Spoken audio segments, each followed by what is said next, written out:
Почитувани граѓани, почитувани медиуми. Мерките кои што ги воведуваат Зоран Заев и Венко Филипче се класичен фашизам. Никој не смее никому да ограничува право на движење и живење само затоа што така им текнало на Зоран Заев и Венко Филипче.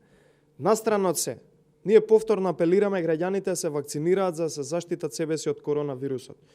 Но не може по ниедна цена Зоран Заев и Венко Филипче да ги дискриминираат и на еден фашизоиден начин да ги третираат оние луѓе кои што не се вакцинирани.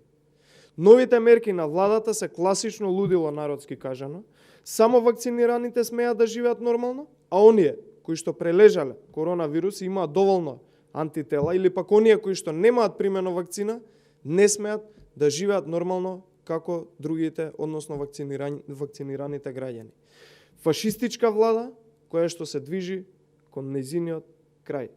Од прв ден на појавување на коронавирусот во Република Македонија, па се до денес, секоја една мерка што ја воведе владата е промашена и неефикасна. Тоа се виде на дело, затоа имаме 5500 починати од коронавирусот и урнисан економски систем.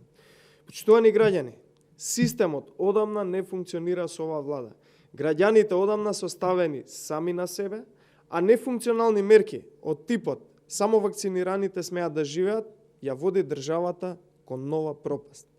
Оваа влада нема никаква идеја за справување со коронавирусот, но имаат стотици идеи за дискриминирање на граѓаните.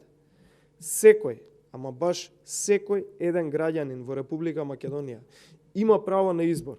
И тоа право на избор не може, и не само што не може, не смее да му го одземе ниту Зоран Заев, ниту Венко Филипче.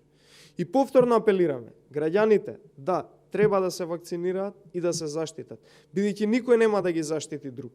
Но исто така апелираме и до владата, до Венко Филипче, како совесен доктор, ако е совесен доктор, како Зоран Заев, ако е совесен премиер, а не е, да не ги дискриминираат граѓаните, да не ги дискриминираат оние кои што имаат доволно антитела, а не се вакцинирани, или оние што воопшто не се вакцинирани. Фашизоидните политики секогаш воделе кон пропаст. Благодарам.